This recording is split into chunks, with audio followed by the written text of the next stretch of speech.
Welcome to Suman TV Warangal. మనం హన్మకొండ నక్కలగుట్టలోని northern power distribution company ప్రధాన కేంద్రం దగ్గర ఉన్నాం. దాదాపు గత కొద్ది రోజులుగా నోటీసులు ఇచ్చిన ఎవరైతే కార్మిక సంఘాలు, విద్యుత్ కార్మిక సంఘాలు ఉన్నాయో ఈరోజు రేపటి నుంచి సమ్మెకు శ్రీకారం చుట్టాయి. దీనికి సంబంధించి ఏఐటీసీ సెక్రటరీ జనరల్ శ్రీధర్ కూడా ఈ కార్యక్రమంలో ముఖ్య అతిథిగా అయ్యారు.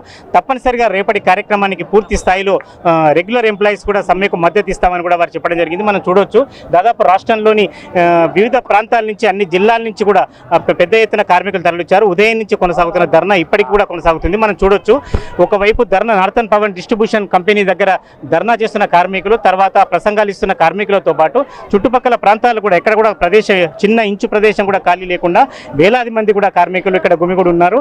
ఇప్పటికే ఆర్టిసన్ కార్మికుల విషయం కావచ్చు, ఇన్రెగ్యులర్ కార్మికుల విషయంలో కావచ్చు, లేకపోతే కార్మికుల ప్రమాద బీమా విషయం కావచ్చు, అనేక సమస్యలు టెంపరీగా ఉన్న వేలాది మంది కార్మికుల సమస్యలను పరిష్కరించాలని దాదాపు గత కొద్ది కాలంగా ఈ సమ్మెకు శ్రీకారం చుట్టినారు. ఇప్పటికే నోటీసులు కూడా అందజేశారు.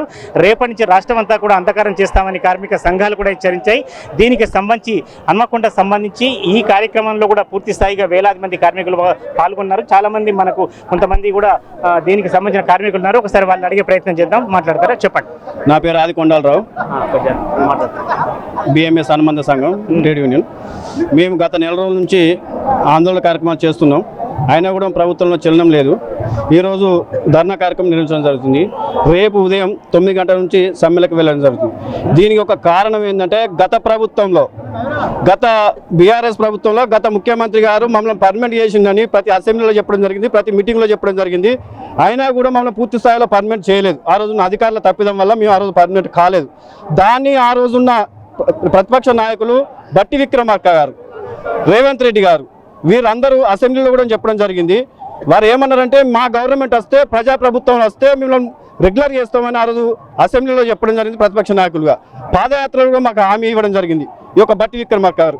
ఈ రోజు వరకు కూడా ఈ యొక్క బట్టి విక్రమార్క గారిని కలవడానికి పోతే కూడా ఆర్టిజన్ మీరెవరు అనే ఒక పద్ధతిలో ఈరోజు మాట్లాడడం జరుగుతుంది.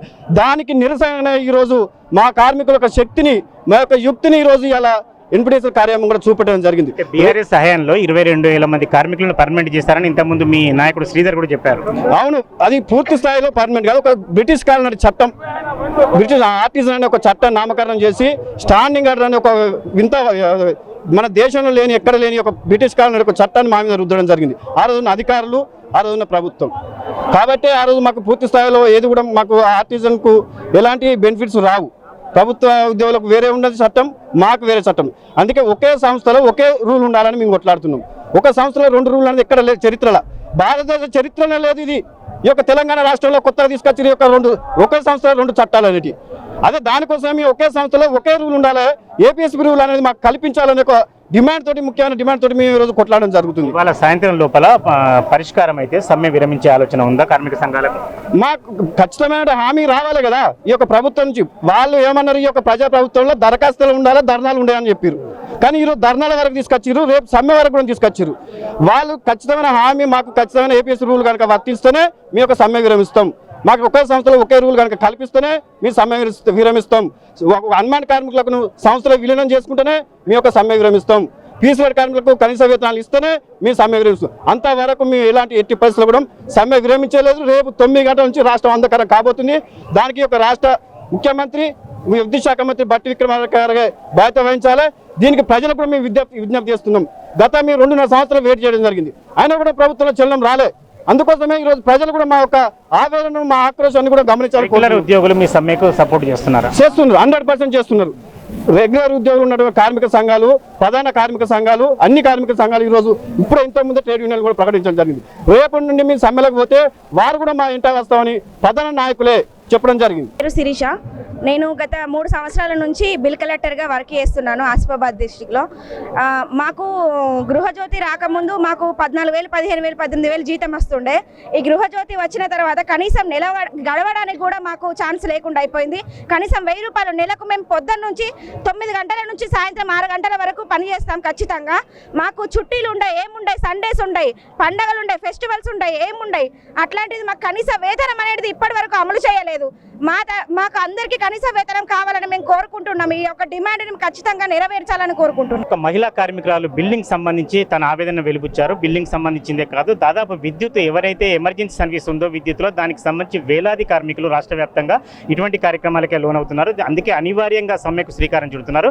ఇంకా సమ్మెకు సంబంధించి కానీ కార్మికుల డిమాండ్కి సంబంధించి మరికొంతమంది కార్మికుల అభిప్రాయాలు కూడా తెలుసుకునే ప్రయత్నం చేద్దాం. సార్ చెప్పండి. గత ప్రభుత్వం మమ్మల్ని మోసం చేసింది, రెగ్యులర్ చేస్తామని మాకు మాట ఇచ్చింది కానీ రెగ్యులర్ చేయలే. ఈ ప్రభుత్వాన్ని మేము ప్రజాప్రభుత్వంగా కోరుకున్నాం. ఈ యొక్క ప్రజాప్రభుత్వంలో మాకు న్యాయం జరుగుతుందని చెప్పి అనుకున్నాం. కానీ ఈ ప్రజాప్రభుత్వం 2.5 సంవత్సరాలుగా మమ్మల్ని చూడడం కూడా కనీసం మన సౌకర్యాలు కూడా మన హక్కులను కూడా చూస్తలేదు.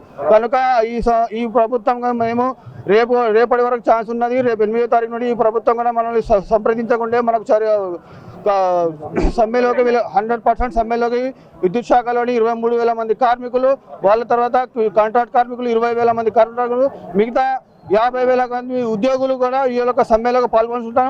దీనికి ప్రజలు కానీ పరిశ్రమలు కానీ అందరికీ వేటు పడుతుంది. కాబట్టి అందరూ సహకరిస్తున్నారు. మీరు ఖచ్చితంగా ఈ ప్రజాప్రభుత్వం మాకు న్యాయం చేయి, మా న్యాయమైన పరిష్కరించాలని ఈ యొక్క ప్రజాప్రభుత్వాన్ని మేము కోరుకుంటున్నాం. ఈరోజు కార్మికులు అయినటువంటి అన్ని ఉద్యోగ సంఘాలు, అన్ని యూనియన్లు ఇవాళ ఏకతాటిపైకి వచ్చి దాదాపు 9 నుండి 10 యూనియన్లు జేఏసీగా ఏర్పడి మరి గత 5 నెలల నుంచి కార్యాచరణ తీసుకొని మేము అనేక దఫాలుగా ప్రభుత్వానికి విన్నవించుకున్నాం. అధికారులకు, యాజమాన్యానికి, చివరికి రాష్ట్ర ఉప ముఖ్యమంత్రి పట్టి విక్రమార్క గారికి కూడా విన్నవించుకున్నాం. మా యొక్క సమస్య న్యాయమైందని చెప్పి మీరు ఆ రోజు అసెంబ్లీలో వాళ్ళను అన్యాయం చేసిందని చెప్పి మీరు ప్రతిపక్షంలో ఉన్నప్పుడు మాట్లాడిన మీరు ఇవాళ ఏదైతే అన్యాయాన్ని మీరు అదే అన్యాయాన్ని చేస్తూ మమ్మల్ని, మా అధికారులను, మా హక్కులను తుంగలో దొక్కే ప్రయత్నం చేస్తూ ఉన్నారు. దయచేసి మేమందరం కూడా ఒక్కటే విజ్ఞప్తి చేస్తూ ఉన్నాం. మమ్మల్ని రెగ్యులర్ చేయడం వల్ల ప్రభుత్వానికి కానీ, జెన్కో, ట్రాన్స్కో, ఇతర విద్యుత్ శాఖలో ఉన్నటువంటి యాజమాన్యాలకు కానీ ₹1 కూడా ఆర్థిక భారం పడదు. మా వల్ల మీకు ఎలాంటి ఆర్థిక నష్టం లేదు. కాబట్టి మేము కేవలం కోరుకునేది ఒక్కటే, ఏదైతే ఎగ్జిస్టింగ్ రూల్స్ ఉన్నాయో ఏపీఎస్సీబీ రూల్స్, వాటినే ఒకే సంస్థలో ఒకే రూల్ ఉండాలి తప్ప వేరే వేరే రూల్స్ మనం బ్రిటిష్ వాళ్ళు మనల్ని పరిపాలిస్తారని చెప్పి వాళ్ళని వెళ్ళగొట్టి స్వాతంత్రం కోసం కొట్లాడినాం. ఇవాళ అలాంటి బ్రిటిష్ చట్టాలను మా మీద రుద్ది మా యొక్క జీవితాలను ఆగం చేసే ప్రయత్నం చేస్తూ ఉంటే ప్రభుత్వాలు మరి ఎందుకు ఇలా ప్రయత్నం చేస్తూ ఉన్నాయో ఆలోచన చేసుకోవాలి. ఖచ్చితంగా మేము డెడ్ లైన్ విధించడం, ఈలోపు మీరు పిలిచి మా యొక్క డిమాండ్లను పరిష్కరిస్తే చర్చల ద్వారానే మా యొక్క సమస్యలు పరిష్కరించాలని చెప్పి మేము కూడా కోరుకుంటా ఉన్నాం. తప్పదు అనుకుంటే మాత్రం రాష్ట్రాన్ని అంధకారం చేస్తామని చెప్పి తెలియజేస్తా ఉన్నాం. అదేవిధంగా దాదాపు 23,667 మందిని గత ప్రభుత్వం ఆర్టిజన్లుగా గుర్తిస్తే ఇవాళ మీరు ఏ శాఖలో చూసినా చావులు లేవండి. చావులున్న ఏకైక శాఖ విద్యుత్ శాఖ. ఎంతోమంది ఇవాళ కాలు చేతులు పోయి వాళ్ళ కుటుంబాలు రోడ్డు మీద పడ్డాయి. ఎంతోమంది రిటైర్డ్ అయితే కనీసం శాలువా కప్పే దిక్కులేని పరిస్థితిలో ఎలాంటి బెనిఫిట్స్ లేకుండా కుటుంబాలను రోడ్డు నేర్చుకునే పరిస్థితి ఉన్నది. కాబట్టి మా యొక్క న్యాయమైన డిమాండ్లు నెరవేర్చాల్సిందే. నెరవేర్చేంత వరకు ఖచ్చితంగా మేము అడుగు వెనకేమని చెప్పి తెలియజేసుకుంటా ఉన్నాం. బ్రిటిష్ కాలం నుండే చట్టాలు ఇంకా అమలు అవుతున్నాయి. ప్రధానంగా ఎక్కడైతే బ్రిటిష్ కాలం చట్టాలు కాకుండా ఉప ముఖ్యమంత్రి పాదయాత్ర అప్పుడు, ఆయన నిన్ననే 3 సంవత్సరాలు పూర్తయింది పాదయాత్ర కూడా, అంతకుముందు కూడా పాదయాత్ర చేసినప్పుడు ఆర్టిజన్ కార్మికులు కావచ్చు వీళ్ళకి సంబంధించిన చట్టాలన్నీ సవరిస్తాం లేదా న్యాయం చేస్తామని చెప్పారు. కానీ ఇప్పటికి కూడా అమలుకు నోచుకోలేదు. అటు బీఆర్ఎస్ హయాంలో అదే జరిగింది, ఇప్పుడు కాంగ్రెస్ ప్రభుత్వంలో కూడా అదే జరిగింది. ఇవన్నీ జరిగితే ముందే సమ్మెకు పిలిపించినట్లు 8వ తేదీ రాష్ట్రం అంతా కూడా 50,000 మంది కార్మికులు పాల్గొంటున్నారు. ప్రధానమైన డిమాండ్లతో కూడిన షరతులు విధిస్తున్నారు. దీనికి సంబంధించి కెమెరా పర్సన్ వినయ్తో వేణుమాతో సుమన్ టీవీ వరంగల్.